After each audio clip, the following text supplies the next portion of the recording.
Hold on. Do not scratch your eyes. Oh, there you go. Again, I wasn't ready for that. No, this is the level of shoddiness that people should know about.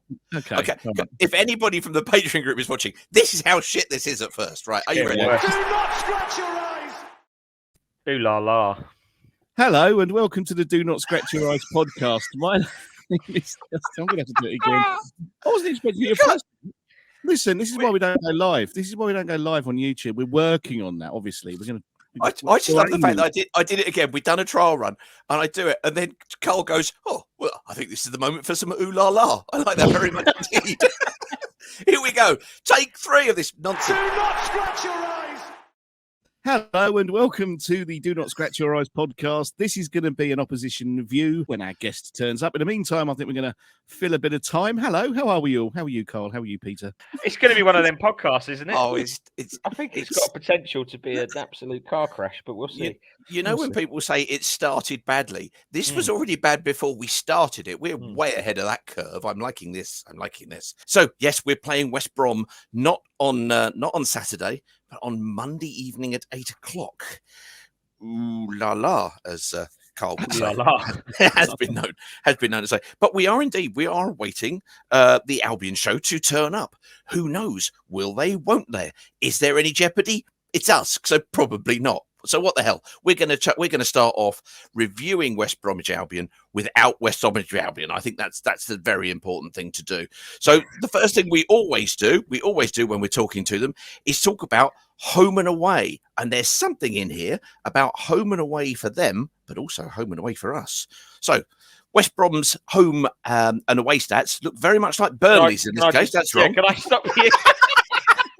It's Burnley. How is that happened there? I was going to say they're doing better than I thought. Well, this has gone well, hasn't it? Oh, hang on. Yeah, talk amongst yourselves, ladies and gentlemen. Just while we get the live on YouTube, whatever. Now, all I can say is Brittason Belonga and Wesley Hoot. If I can fuck those up, I can certainly fuck up Burnley and West Brom. Here we go, everybody. Let's have a look at this. Come on, let's show them this. Here's some I prepared earlier, which is a good job, really. If you remember when we looked at these last week with Burnley, they were fearsome. Well, they're not quite as fearsome with West Brom, and it's a bloody good job. They seem to be sort of fair to middling around everything, basically here. So 5 wins away from home from, a third of their games they've won, drawn 4, lost 6. Not an awful lot we can see from this in terms of the away form. So what I did was think, well, okay, what does that mean in terms of across the whole division? So what we've got here is on the left of the screen is everybody's league table if you just count their home games, and on the right is all of the away games. Now, this starts to kind of get a little bit interesting because Watford are at 9th at home. We've only played 15 games. If you track across to 8th on the away table, there's us. We've played 17 games. So we've got more home games left to play than we have away games. If you take a look at West Brom, they're just above us in the home chart, but they're just below us at 11th on the away chart. So this should be a relatively close fixture, really, and the home and away form for either team doesn't really make a huge difference. Something I thought would be interesting to find out is which of these teams, home and away, have we yet to either visit or they've got to visit us. So I took a look at it and went, well, actually, the teams that we've got to go to their homes, so the away games, stupidly here for us, are on the left here because we've got to travel to Sheffield United and we've got to travel to Coventry. And then we've got to have Preston come to us. But other than those 3 games, as you can see, all of the games that we've got are in the lower half or close to the lower half of the table for both away and home forms. Now, there's a couple of interesting things here to take a look at as well. Take a look at, we've got Preston coming to us. Now, if you look on the 4th in the away table, but 23rd in the home table. What a difference. What a difference you get to see there. Absolutely. I mean, there are some people down there, and if you look at this and you think about, Wigan, for example, 13th away, 24th at home.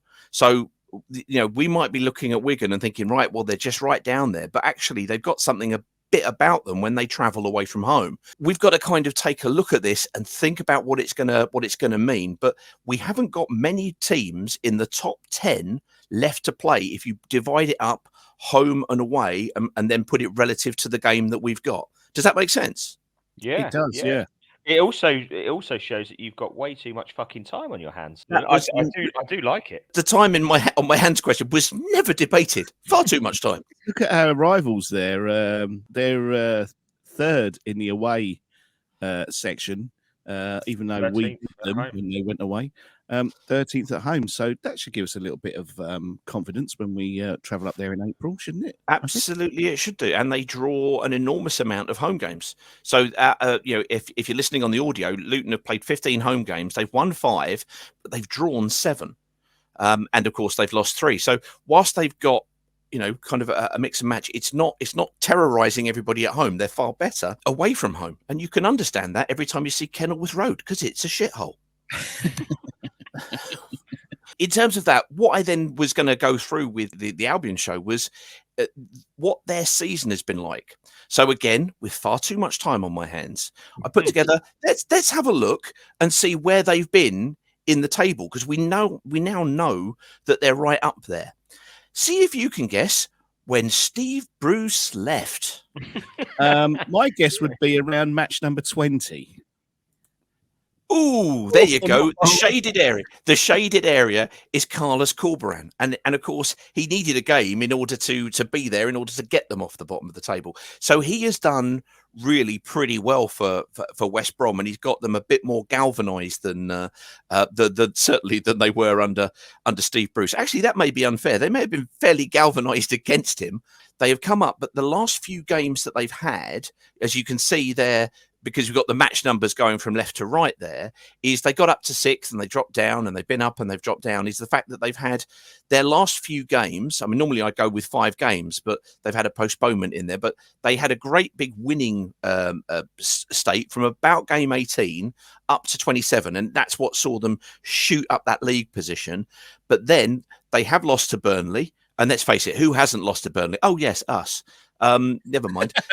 But they've lost it. They also had a bad result at Birmingham, which was on the telly. I remember watching that, and they weren't any great shakes. And then they have recently drawn with Blackburn. They've done really well. They've recovered under the manager, but they're almost getting over that kind of manager bounce. It's now almost kind of seeing how everything goes. Their home and away form are very similar to ours, and if they're over that bounce, it could go any number of ways. So the prediction here is going to be really tricky, and it's going to be exceptionally tricky as the person from West Bromwich Albion has not yet turned up.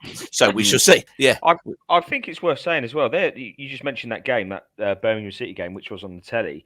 I think their goalkeeper's got a bit of a rick in him. He does like coming off his line, because if you remember in the first game, he got lobbed by Sarr from the halfway, and the free kick that Birmingham took. I mean, he was basically standing outside the ground when they struck that ball. It was some awful positioning. I think, in fairness to him, because Birmingham have got 2 central midfielders. One is called Chong, which is almost good enough, and he has excellent sideshow bob hair. Excellent hair. And he's playing alongside somebody who's called Hannibal. I mean, his hair was even worse, but he saw him kind of like looking somewhere, basically kind of eyes right, and put a great, almost low free kick bending into the near post, and he wasn't covering it at all. Yeah, you're absolutely right. He has got a rick in him, absolutely, for sure. There we are. We've got West Brom balanced away, balanced from home. That yes, they're going to be. We'd have loved to have faced them under Steve Bruce.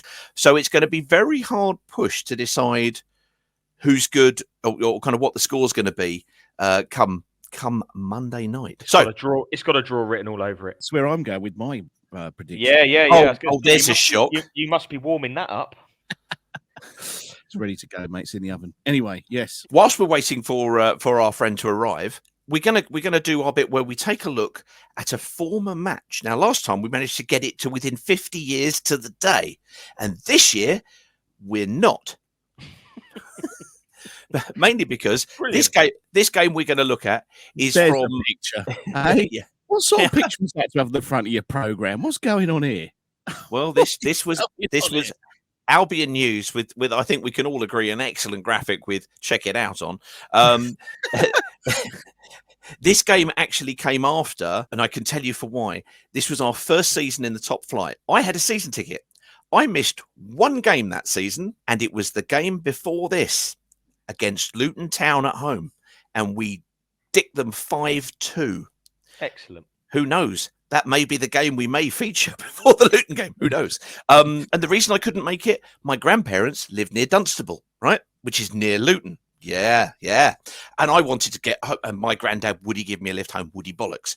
So I'm sitting there doing what every right-thinking person will do and listening to Chiltern Radio at the time, no longer exists, give the most biased commentary of them getting dicked 5-2, right? My grandma is feeling very sorry for me. She says, don't worry.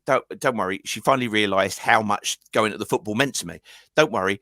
We'll get you to the game. We'll get you to the game next week. And I kind of immediately ran up and scoured my collection of programmes and went, wow, we're away at West Brom next week. I'm going to West Brom.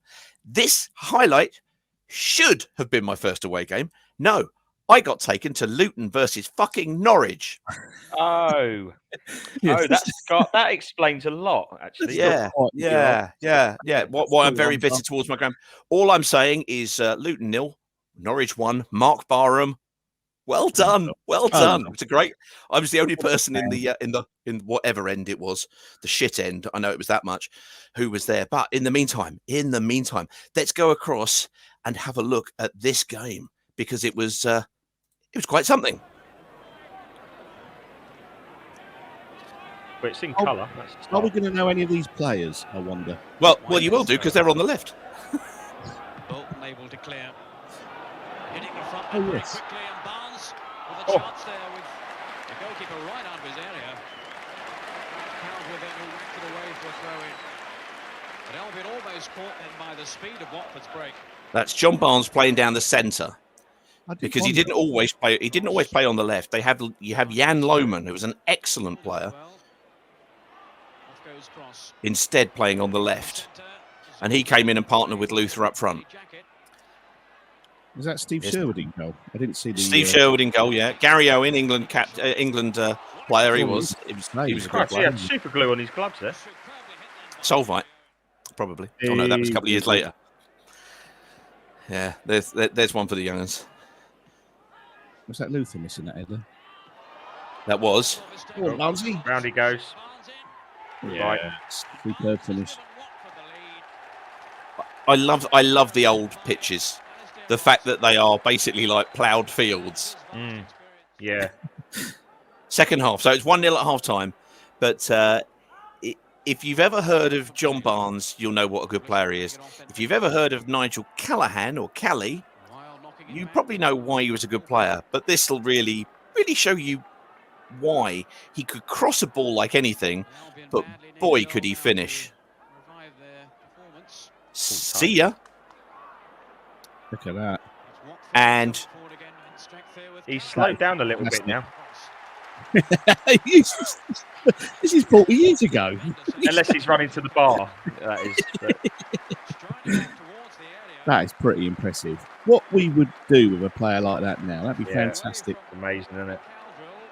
Low centre of gravity, and he's just awesome. Both feet off the floor when he struck that. I mean, fantastic. It's worth mentioning I was also 1 when this game was played, just to put that in perspective for you. I love the feathered haircuts of the 1980s. They're all a joy as well. Yeah. Oh, is it off the bar or did Sherwood save that? No, Sherwood saved it. Sherwood saved it. And a goodly save it was. Goodly. These in the days when you could just throw it into the corner and they'd grow the corners, the grass in the corner long so it'd hold up. Right. It's a penalty, isn't it? So here we have a penalty. Gary Owen, England international. Jesus Christ, he ran from the halfway line. Oh, Ismail Assar! He misses it. Yeah. Bit of egg on your face there, How mate. far he ran up from? Yeah. None of this walk up and fake it sort of thing. Tap it away. The old Tony at Brentford, where he takes a penalty, just stands on it. Yeah. There he goes. Luther wins it. Brings it out wide. Taylor for Barnes. Here's Callahan. Could be danger here. Bliss it. Oh, it stayed in, did it? Oh, lovely. To finish. Look at that. Jan Lohman hammering it in from half a yard. Well done. Yeah. Luther looking a bit fed up that he took it. When shorts were short. Jan Lohman was Yeah. tremendous central midfield player, but he could also play out wide left, and we signed him from Royal Sporting Lokeren. There you go, in the Belgian. And we ended up playing a friendly with them the week after we got promoted to this season because of the deal. But he was a heck of a player. That's good. That's Martin Yol. Do you remember Martin Yol? Yeah, the manager. Tottenham. Yeah. Tottenham. That was him when he had hair. He's got a bit more hair. That baldy restaurant owner looking geezer. That's him. That's him. Yeah, he speaks highly of you as well, Justin. That's fine. He always reminded me of the Penguin out of Batman. Yes, the Danny DeVito version. Very sweaty. Yeah, very Oh, sweaty. look at and that. dribbly. Nuts. And he's got absolutely no angle there, and he just fucking hammers it. Doesn't he just? Bloody hell.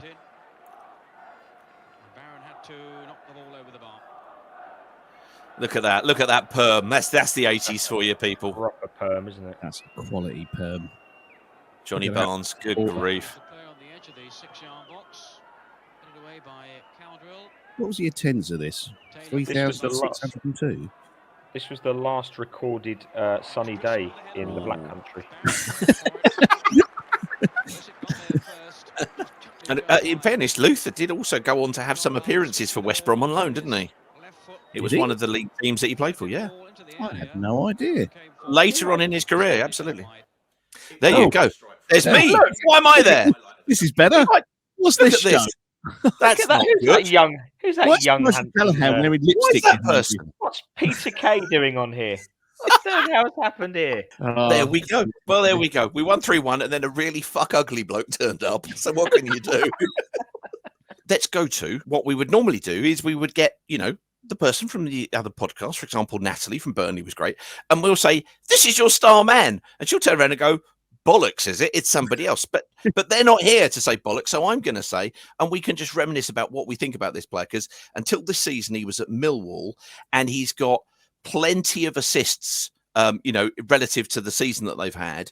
Jed Wallace, right winger, he was giving Ken Sema when we were playing with in that second game of the season. He had Ken Sema set up as the left wing back, if you remember, because the actual left wing back was far too busy being on the right for no apparent reason.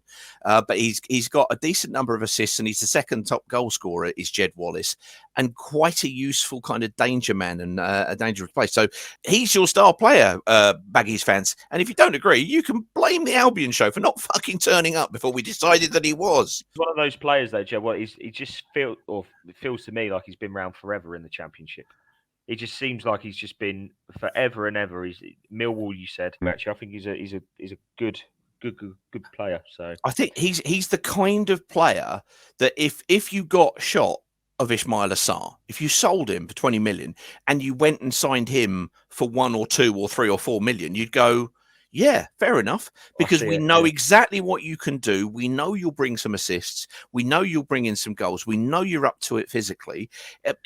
Don't get me wrong. Is he gonna be the person that everybody on Sky purrs about every week? No, but nor should Ismail Assar be. Ismail Assar should be being called out by the Sky fucking idiots, especially Andy Hinchcliffe, who is a 24 carat, by the way, I have to say. I mean, not being daft. What are you saying, Peter? I don't really understand what you're saying. Bearing in mind, we're recording this on a couple of nights after the game against Burnley. Burnley, good club, doing really well. Fair play to them. Lovely couple of podcasts we've spoken to. Love it. But a more biased commentary on Sky I've never heard. Now, in fairness, Andy Hinchcliffe is way ahead of the game because I thought he was a before then, and I now even more so think that is the case. But it was like, well, why haven't they scored? They're so good. Oh, look at them. Isn't that? Oh, there was the one where the player he's got a hand. He's put his hand in his face. It's like, Are you fucking kidding me? He's been like fouling all over him, pulling him this way and that. It's all part of the game.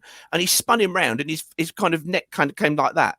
And he was like, "Oh, it was like he was Mike Tyson or something." Send him off. He's Knob end. How's he stayed on the pitch? How's he stayed on the pitch? Yeah.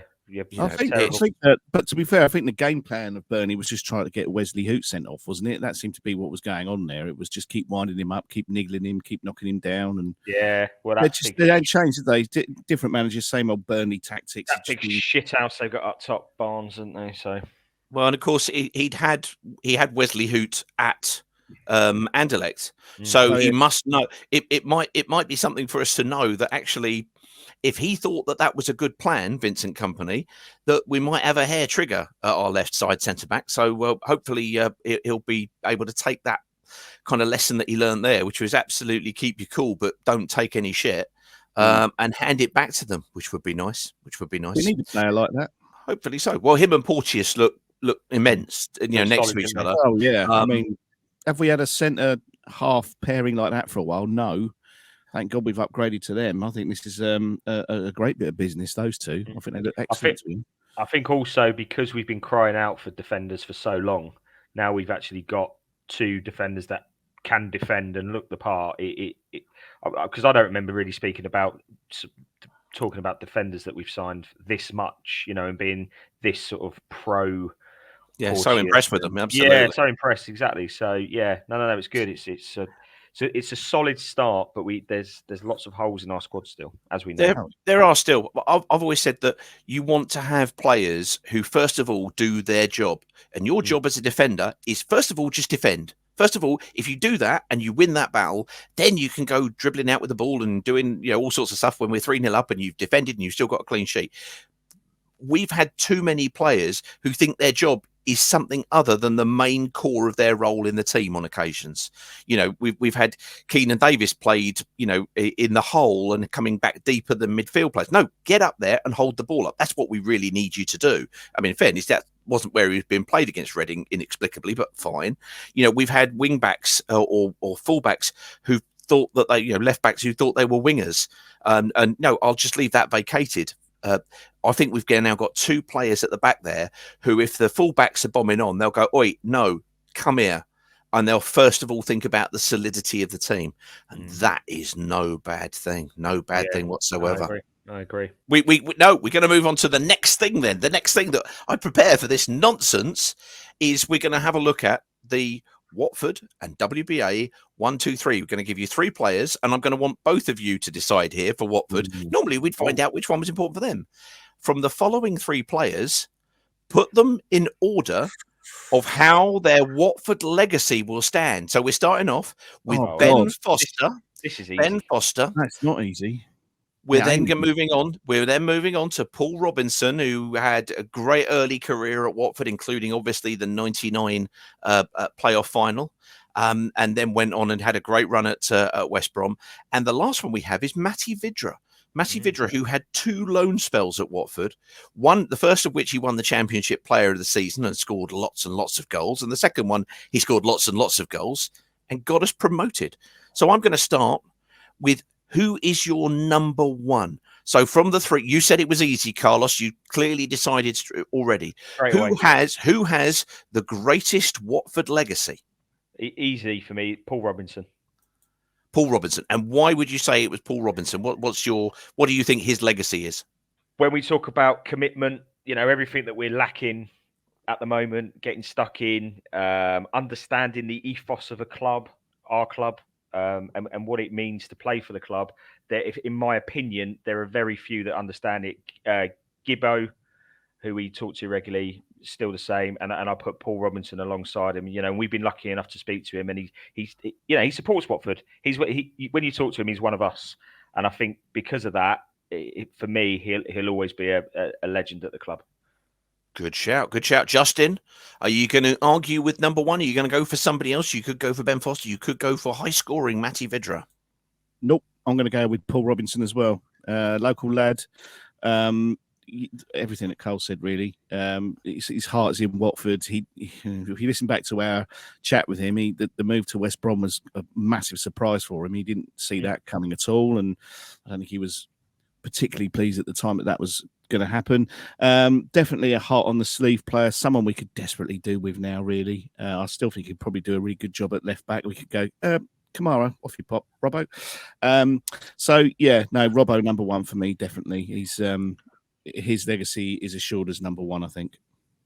I think the thing for me with Paul Robinson was the fact that, as you said, he gave his all. He was one of our own, but he also kicked anything that moved. And if it didn't move, he'd kick it to see if it would move, and if it did, he'd kick it some more. And that's very pleasing in a left back. Liked him very much. But also, when he did go to West Brom, he did great things at West Brom. He was really loved. He went on to Bolton, and then he moved to Birmingham, and was still playing into his kind of mid to late 30s before moving on to the coaching side, and now obviously down at Millwall. And we know what sort of side they are. They're certainly reflective of his image, and I mean that as the greatest compliment in the world. They are highly competitive. They shirk nothing, and they play good football. And let's face it, they fucked us over twice already this season. So I'm going to go to Justin here. Who is going to have the bigger legacy out of the remaining two? So who's number two on your list? Is it Ben Foster or is it Matty Vydra? This is where it gets a little bit more difficult. I mean, everything that you mentioned, when you showed the slide to start with, you gave Matty Vydra a very, came for us twice and won the Championship Player of the Year. Well, if we do the same for Ben. Ben Foster came to us in AD Boothroyd's first season, and we weren't expected to get promoted. We did get promoted, and he was player of the season. I mean, and by a country mile. He was a fantastic young keeper on loan from Man United. We found out actually only in the last week there was part of the contract was if he was fit, he had to play, which was great for him for his development, but it was also great for us because he was tremendous. His second season, yes, we finished. We got relegated, but he was also player of the season. He had another fantastic season. He went back to Man United. He got in the England kind of camp and a few caps, etc., and did well. And he moved on to West Brom. Did again very well there. He had a good legacy. Although when he left to come back to Watford after they'd been relegated, that was a little bit less favoured, shall we say? Came back to Watford. Had a good couple of seasons in the Premier League, including the FA Cup year, which for me, one of the best things about Ben Foster was the stuff he did off the pitch. I mean, we'll all remember the video with Molly and looking after her and carrying out and being a great ambassador for the club and a genuinely nice bloke. I get that completely. But he also allowed Aurelio Gomez, and he wasn't being arsey about it when he got to the cup final, when some people will go, no, it's you want to do the best we can. He said, no, this has been him and I'm going to back him all the way. But then, of course, we know what happened thereafter. We got relegated. We did get back up, but if you recall that season, he kind of lost the shirt, for periods to Backman as well. We suddenly saw the use of the GoPro coming in, and in the last. Yeah. Hashtag United. All of the above. We did get promoted. So he's got some promotions on his CV, as well as does obviously Matty Vydra. But obviously it's a question of how much we look at the end of that. But anyway, I mustn't give you the answer. Which of those do you think has got the greatest Watford legacy out of the two? I'm going to go for Ben Foster, I think. Just because of what he did during the 2005-2006 season. In 2006-2007, I believe he got 442 magazine's goalkeeper of the season. So, yeah, I'm going to go with Ben Foster. It's very, very hard to call, though. And I've got a feeling that Cole may go the other way. Well, I thought that was just a vicious rumour hearing Cole goes the other way, but that's fine. So, Carlos, who are you going to go for in second place for the Watford legacy? And don't even worry about what Justin's been writing about you on toilet walls. Yes, no. I try not to. A lot of it's true, though. To be fair, yeah, I am going the other way. I think the end of Ben Foster's career, not just in football but at Watford, really pissed me off, and I think it left a real sour taste in a lot of people's mouths. And I look back at that Liverpool game where he was sniffing up Mo Salah's arse for his shirt and giving tickets away to fucking stupid MMA fighters, and just the whole. He just seemed to bring a circus with him towards the end, and I felt he got a bit big for his boots. So I'm not questioning what a fantastic goalkeeper he was. I'm not, because he was, and he had many great games. But for me, Matty Vydra is a player that up until recently, even people would still sign him. People would still want to see Matty Vydra put a shirt on for Watford again. The goals he scored, the way he carried himself, wasn't a public figure by any stretch of the imaginations, but he was an absolute goal machine. Arguably scored one of the best goals ever. Which always doesn't going to be overshadowed which by the doesn't Deeney get goal. which doesn't get spoken Always. about enough. And I just think for Watford, he's up there for me as one of the top strikers that we've had. So that for that reason, I'm gonna pick Matty Vydra over Mr. Foster, I'm afraid. And the goal we're talking about is the first goal in Over the shoulder in the Leicester semi-final second leg. We're 1-0 down from the first leg, and I think it was Marco Cassetti put in a beautiful lofted ball, and he hit it. But it wasn't just that; it was over his shoulder, but it was also with his left. Yeah. I mean, it was from like miles out as well. It wasn't exactly local either. It was from miles out. It was a fantastic corner of the box, wasn't it? And he just sort of whipped it over his shoulder, and that beat Casper on the far corner. It was a beautiful goal. Beautiful goal.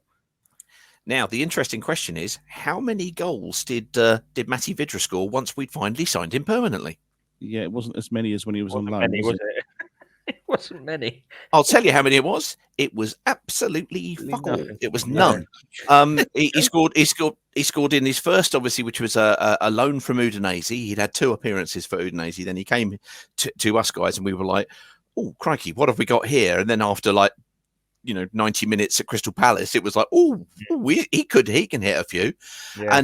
And the thing I loved about Matty Vydra was the fact that you had never seen a partnership at Watford like that since Ross Jenkins and Luther Blissett. Now, Luther had a number of partnerships with a number of different players, but it was just suddenly, oh my Lord, he can run through, he can do what Blissett used to do, which was terrorize teams in behind, but also could come deep and get the ball and play it and involve himself in the build-up play, but then get on the end of stuff. And a one-on-one finisher, he was just dead-eyed. The goal against Brighton, which ended up sealing it on the day, but we didn't know at the time, where we'd gone one up through Troy Deeney, and then it was in the last knockings, and Deeney gets away on the right, crosses the ball over, and he takes this touch. And it's like it's bobbling up for him. He's being tracked by the defender, and he just takes this touch, bringing it away from the defender and putting his body between the defender and the ball, and then finishes it with the left foot, and it's game, set, and soldiers. I was there that day. That took forever to end up in the back of the net. It went slow motion. But what a great day that was. And I'll tell you another game, which you might remember. Neil Warnock was Leeds manager, and we went up there and absolutely tore them apart. What a day that was. Yeah, what a day that was. And then Matty Vydra was unplayable that day. So for Carlos then, it is Paul Robinson at the top, followed by Matty Vydra, followed by Ben Foster. But for you, Justin, we're inverting 2 and 3. Your Vydra goals. I mean, who can forget the goal at QPR when QPR thought they'd scored? It hits the crossbar. Foster catches it, cannons it down the pitch. I can't remember who it was. Chris Eagles Ashley Young. Or Ashley Young. Ashley Young. I mean, from them thinking they've scored, from Foster whacking the ball up the other pitch, within 10 seconds we've scored. I mean, and there was saves that he made in games as well. I just thought, this is me going back to the 2005 and 06 season. I just thought he was absolutely incredible. Yes, he's tainted his legacy a little bit with the YouTube stuff recently, but those 2 seasons originally, he was just unbelievable. Absolutely fantastic. He was quality. He was quality. I think he was quality when he came back. He had moments and wobblers, but I think in some ways we probably cheapen actually Danny Backman's progress, because I think in the Championship he did a good job until we played Derby, and then we went, oh, he doesn't like balls being delivered into the box, because under Wayne Rooney, if you remember, they came, and I think it was Andy Waghorn, I can't remember, who was just delivering. They were putting in deliveries onto the top of Backman, like it was kind of artillery being launched, and it was like, wow, that's amazing. And he was flapping about all over the place. And if you remember, one of the goals that he got where he kind of like fell into the net, and it was like, really, you shouldn't have done that. That's his Achilles heel. But the rest of his game until the kick-in on Tuesday night, has developed so much that he was really pushing Foster. And I remember we were asked the other day about when did it sort of start turning. Do you remember the Newcastle game where what's his name, Sean Longstaff put the long effort in from quite a distance out, and we all looked at it and went, we've got to ask about the keeper there. We then spoke to some of the Geordies, and somebody came on the Spaces, and he described him as crisp packet hands, and it was like, that's it. That's absolutely it. It was like, Puff.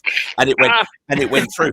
And you get the idea that Foster wasn't doing that at all previously, but he has been a fine servant. It wasn't an easy one. Last week, Carl, you missed it out because we put Andre Gray in just for some fun, and Burnley dislike him as much as us. In fairness, no, they like him about £18.5 million more than we do. Other than that, they're not a fan. So we're going to need to then send him a message and go, well, what is going to be your forecast? Because we haven't got a forecast from West Brom. Is this where the rubber meets the road? This is where the rubber hits the road. The completely rubbish DNSYE prediction league. Now, it's normally shit. You know this, but this week we haven't even got an opposition. It's extra shit. It's extra. There was a little bit about 10 minutes ago where I was trying to find a video of Frank Skinner giving a score prediction, so I could go, you know how tenuous we do things here. I've got Frank Skinner with a score prediction. Let's use that, and then that could have been up there with Richard Honey's posting. Should we tweet Frank Skinner? You can try, but no. So I think we might have to do this post production, or it just goes in the league thing. It might have to go in. It might have to go in. I might have to with the trickery of hands and daylight upon magic and all of that. But the guess what the scores are, guys? Yes. The EFL have still got 12 points. Carl's still got 13 points, and you've got 15 points because we've had loads of draws. And nobody's predicting draws at all. The moment you do, we'll start winning or losing. So, Carl, you get the chance to not have to listen. Is he trying to find somebody from Wigan? Frank Skinner. I know. I think he's tweeting Frank Skinner, isn't he? Are we turning the phone round? What's this? What is this? Let's have a look in. What does it say? Oh, you're ringing Frank Skinner. I'm ringing a guy called Kev Ruston, who's a West Brom fan. Ah. But he probably won't pick up because phones are quite a new invention up there. Oh, he's here. Hello, mate. You all right? Good, mate. How are you? Yeah, good. Just a quick one. I'm on a podcast. Can I just double check you are still a West Brom fan, aren't you? I am, yes. Fantastic. Can you give me a quick score prediction for the game coming up this week? Honestly, yeah. I think you're probably going to do us probably 2-1. You think we're going to win 2-1? Yeah. Fantastic. Well done. So that's now going. We do this really awful predictions league, and we were waiting for a West Brom podcast to turn up, and they haven't because I don't know why. But So I thought, do I know any West Brom fans? And then this epiphany came into my head. I was like, I used to work with one. So yeah. Right, yeah, mate. I think you'll do us. We'll put crap away. Good stuff, Kev. You are a legend. I'm gonna have to shoot, but I'm gonna say thank you in a bit. All right.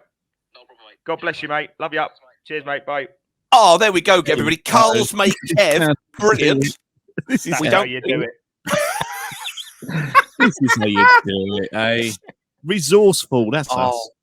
We're taking this podcast to whole new realms of shit. Excellent. Well done. Well done. No offense, Kev. Sorry, mate. That's brilliant. And just to clarify, I had to double check I had it right. I was like, Kev, you are still a West Brom fan, aren't you? Yeah, in case you said, how dare you? How dare you? Fan. Yeah. You just insulted me. Yeah. So he went 2-1 to the Hornets. To us, yeah. Oh, no forecaster. So in that case, 2-1's gone. You can't have that. You could have had that, Carl, but it's gone. What are you going to go for? Unlike Kev's optimism there, I'm not quite as optimistic. Do you know what? I'm going to play an ace card. I'm going to go for Watford 1, West Bromwich Albion 1. You.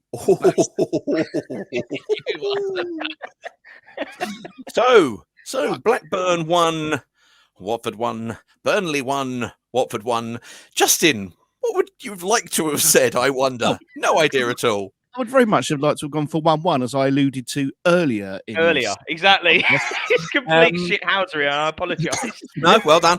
Well done. That was well played. I'm very impressed with that. I also can't go for 2-1. Bloody hell. Where were West Brom in the away league? Quite low, were they? On the slide. Now you want my graphics. Yeah, now there's no more, how much time have you got on your hands? I think In the that was away, me that- in the away, they are away. 11th. They're mid-table. 11th. But of course, if they win that, they would come up to us. We're only up there because we've played 17 games. We've played more games than most other teams. So, you know, it's pretty even Stevens no matter what. No clues, I'm afraid. It's going to be a draw. I'll go for a Desmond then. Let's go for a 2-2. Desmond 2-2. Yeah, let's go for a 2-2. So the only person optimistic for Watford is a West Brom fan. and you two were both stuck on, is it 1-1 or Desmond? Excellent. There we go. Yeah. Well, he doesn't watch us week in, week out, so he's got some sort of false idea of how good we are. That's the thing. Some people do wonder how sustainable Do Not Scratch Your Eyes is. I can tell you, we have endless amounts of this shoddiness still yet to come. It's like, good grief. Yeah. And I've got a feeling we'll be doing this in the Championship next year as well. So good job we're making these relationships and building these bridges. I wouldn't have minded, but he confirmed previously. He confirmed earlier on. You sent him loads of things. It's just, oh dear. What can you do? Right. So, is there any other business before we bring this shambles to an end? Or no? I think this shambles has started badly. It's gone down around the middle, and the less said about the end, the better. Other than that, I think it's been a triumph. Do not scratch your eyes. Fantastic. Right. Well. See you all down the bunker, everybody, before the game. If you want some beer mats, by the way, I shall hold one up here. I've got a selection here of beer mats. They're all the same, so it's not really a selection. Oh, Peter's got some as well. There you go. We've also got stickers, beer mats and stickers. The stickers are slightly smaller, and you can't put your pint on them. But these, you can, if they're not upside down. There we go. Always sticker responsibly, though, because I can see shenanigans. Because what will happen is back on us if they're found. So let's not sticker irresponsibly. However, you can have stickers, but just don't be putting them up anywhere in the ground. Beer mats are here. If you want beer mats, stop us at the next few games. We'll have a few on us. Help yourself. They're all yours. Fantastic. Don't forget to like and subscribe as well to our YouTube channel. That's an important thing to do. Make sure you hit the notifications so that every time we put a new video up, you get to know about that. You see, I watch YouTube. I know about doing these things. I watch enough of it to know. You're supposed to do it in the middle, by the way, not at the end, because everyone's switched off by now. We'll see you down the bunker. It's professional. We'll see you down. You're right. We'll see you down the bunker before the game, hopefully, on Monday. We've got a special guest with us watching the game with you, Carlos. Yes, Mr. Benjamin Bloom is at the game. So now we're doing his thing. When he comes, we win. When he comes, we win. Yes, we do. We do. When you both predicted draws. See, you're wrong. I should have thought about Ben coming, shouldn't I? Couple of things just to mention. As everybody's no longer listening, according to Justin, anyway. Who knows? We could use this thing called editing and put this into the middle if we really were clever. Good idea. Just a quick thing. If you haven't visited www.donotscratchyoureyes.com, please do so and go and have a look at the blog section. We've got Jack from the US and we've got Jason from the UK, both writing up match reports, which are great for you to go and have a head and look at. Go and let us know if you agree, disagree, like, loathe, or whatever you think about those, because they're doing those. That's brilliant stuff. Also, if you are listening to this podcast on Apple or on Spotify, if you can either follow or subscribe, it just hugely helps the podcast in terms of kind of spreading it and getting it around, because an awful lot of people don't necessarily follow everything on the podcast, and if you do, you just get notified when we release everything and can take it from there, and it helps the podcast a great deal. So thank you very much. Talking of the USA, have we heard if our guests arrived home safely from the weekend, or have we not heard from them since? Safety is not a word I tend to use when describing Americans. One of them returned home absolutely fine, no problems. The other one, however, did have, and he's probably still suffering with the worst hangover he's ever had. Oh, you got reports back, did you? Yes, I've been in communication. Yeah, so it's they sent me a picture which I'll send on to you. Actually, they've now gone back to work, and one of the shirts that he bought, I don't know if he spoke to you about it. There was an Everton fan in America, and he was kind of dipping his toe into. Yeah, I remember. They've basically bought him a Watford shirt, and they've got pictures of him in the Watford shirt now. So that Excellent. he has been converted. And One he seemed to be- conversion at a time. I love That's it, exactly. So we are slowly but surely taking over the world. So it's an important job that we do. Fair play to them. You know what I mean? Fair play. Brilliant guys. Yeah, they were totally went fantastic. into the spirit of it all. I mean, if I was in America for 48 hours and I've got people I've never met before going, you'll be all right. Come down, you'll be all right. Thinking, he did sound a podcast, by the way. If my wife is listening, these are the guys that you need to chase. To go all that way, to trust that we would pick them up from a hotel, take them to the game, show them the bunker, show them the match, and then take them out for the beers afterwards and all the rest of it. That's an enormous amount of trust on their part. Well done to you for doing all that as well, by the way. Oh no, it was good. It was good. You've got another one in April now, by the way. There's another one in April doing it. Who have I got in April? Yeah, he's doing blog. So Jack, who's coming out, who's writing our blog, he is going to be coming over. He's also from Virginia, and he's going to be coming over, I think, for the Bristol City game. So I did make a call out, but I think you were too busy getting drunk with Americans at the time. Right. I apologise then. So Jack, right then, Jack, we shall do the same for you, sir. You don't get this anywhere else. What a service! It's stuff you wouldn't want anywhere else, really. I mean, let's be honest. I don't think there's a big rush for this kind of nonsense. He was pointing out all sorts of stuff. He's going, I'm sitting outside the Market Tavern. There's Tarboosh over there. If you need a haircut, yeah. Well, this is great. Putt Shack, he mentioned. They'd been out on the lash the night before as well. Well, I think we should end here simply on the basis of anybody who's watching this on the video. We have spoken ill of people who support West Brom, but I think we all have to give a big round of applause to Kev, Carl's mate, who has come on. There you go, Kev, good man. He's a man who has predicted a win for Watford, and neither of you two useless fuckers have, so that's a nice thing. Is that the one that he chose the whole world to see? No, I wouldn't let him choose.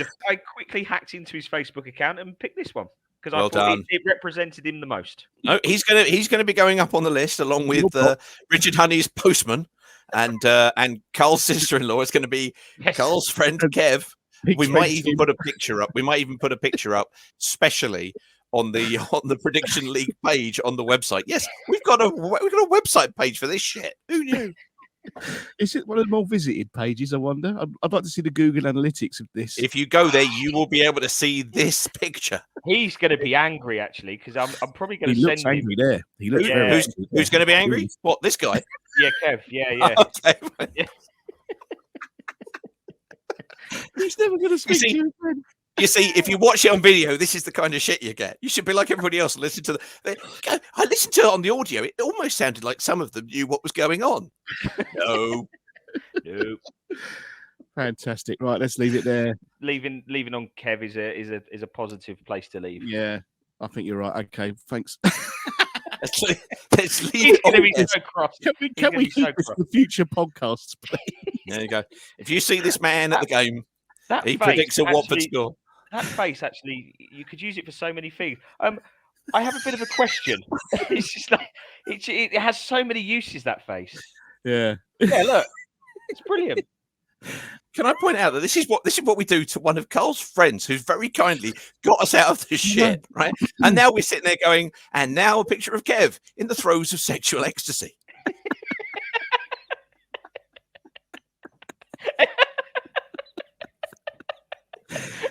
Yeah, imagine what we do when we don't like you. I've gone. I can feel that going on TikTok. Could he get his permission? Yeah. Oh no, we don't need permission. We just do it. I chose the photo off social media, so it's absolutely fine. I think the law is not on your side there, but I'll say you posted it, and then in fairness, just in fairness, I'm going to be Carl's solicitor. I'm going to say, yes, thank you, my lord. The defence would like to enter Exhibit A into the record.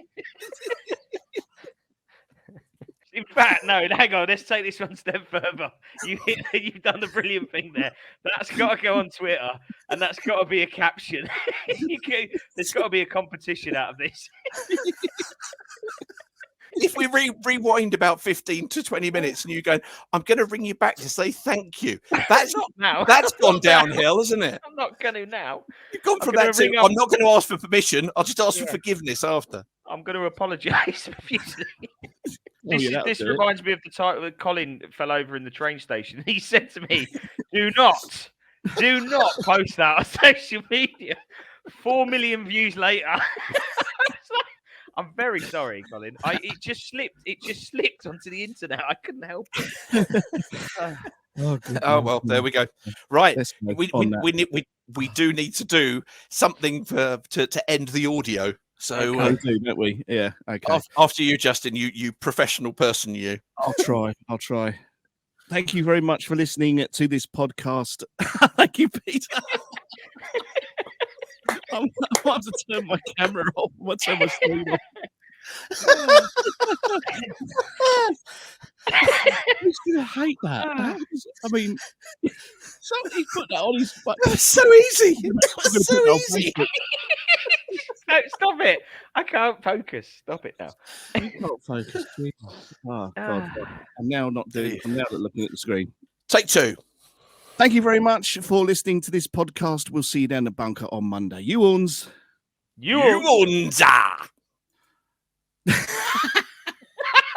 Bye, Kev. It looks like he's telling off a naughty cat.